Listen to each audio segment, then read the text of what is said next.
Hello, I've just done an interview for BBC Radio Leicester and been inspired to film a piece around gender stereotyping, which is something I've been interested in my whole life, growing up in the 1960s and 70s with the growth of the feminist movement and all the stereotypes around feminists and women's rights and the inequalities that were very apparent in society in the 1970s, as I say, when I was growing up.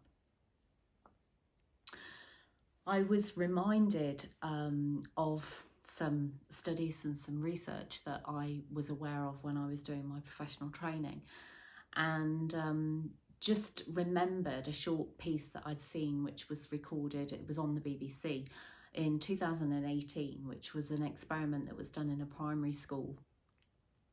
And just the teacher was asking the children to draw a picture. These kids were around about the age of 6, to draw a picture of a firefighter, of a helicopter pilot, and of a police officer. And then the kids drew their pictures and gave the character that they'd drawn a name, and then at the end of the lesson the teacher invited the 4 women who came into the classroom in to introduce themselves and to say what job they did. The vast majority of the children had drawn the roles, the jobs, as male, and also given them a male name. And the research shows that children's attitudes around stereotyping and sexual stereotyping is really formed between the ages of 5 and 7. So with little children, you know, when they're growing up and they're at home before they go to school, we have every opportunity as parents to enable them to believe that they can, whether they're a boy, whether they're a girl, that they can do anything that they want to do, that they have free choice and free will.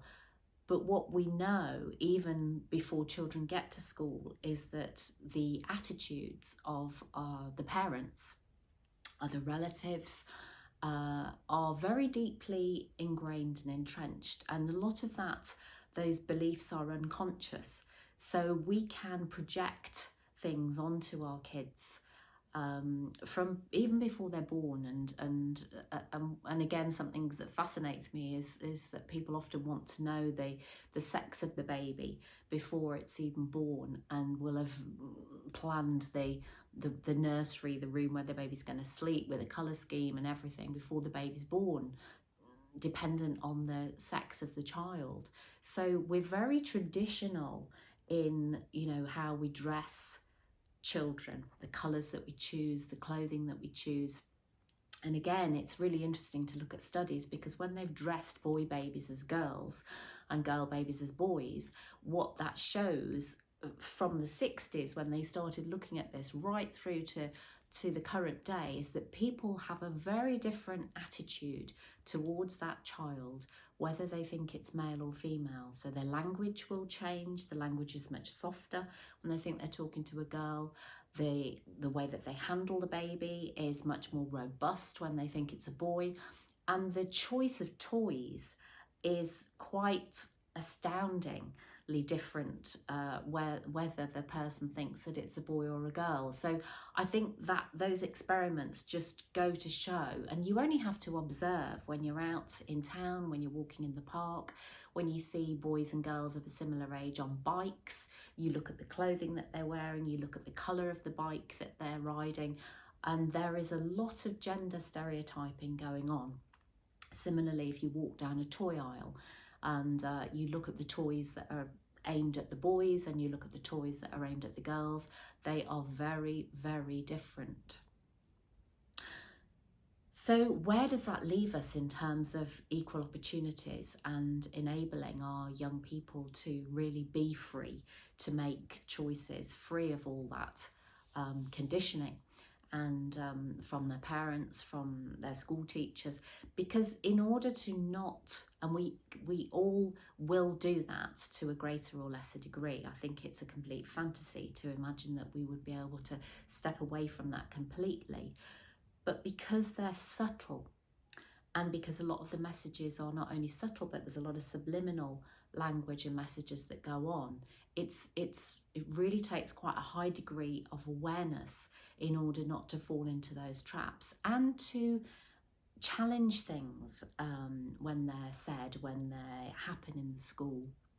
You know, when it's the boys who are asked to move bits of furniture that needs moving, or if a boy's upset, you know, he's told not to be upset because he's a big boy and boys don't cry, and those kind of messages. And we might think that they sound a little bit old-fashioned, but they still are perpetuated and still happening every day in the playground, parents taking their kids to school, and teachers in the classroom.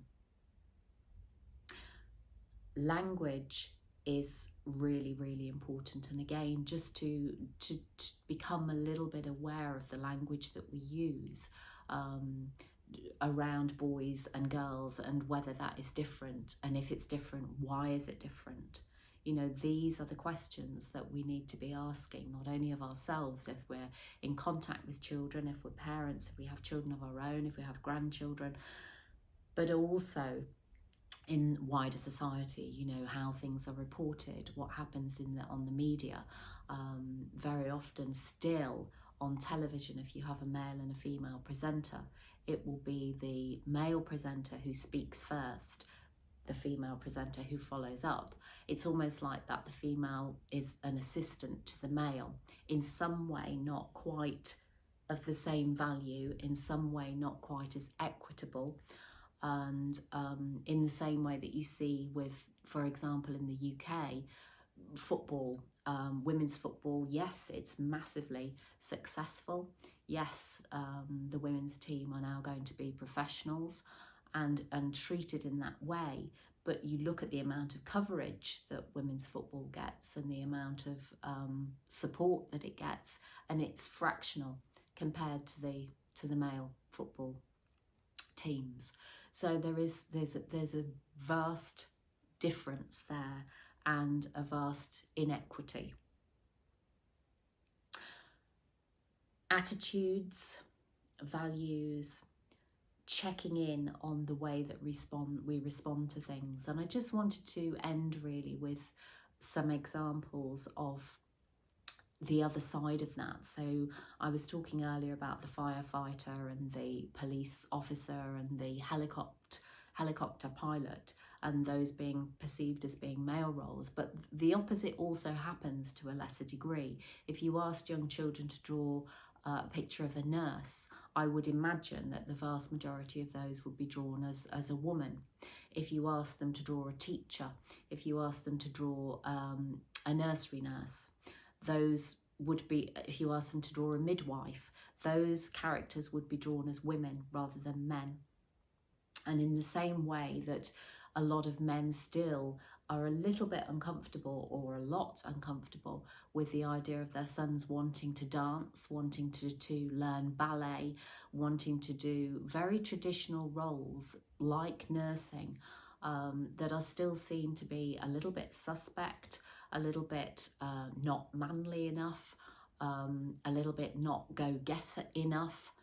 Whatever it is, there's something that makes a lot of men still feel uncomfortable around those things, probably to a greater degree than women would feel uncomfortable around their daughters pursuing a career in engineering or medicine or mechanics, something like that, or as an electrician.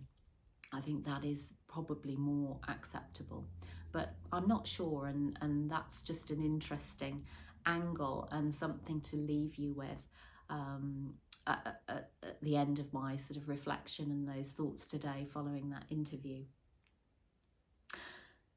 So I'm Vicky Marston. It's been my absolute pleasure to be with you.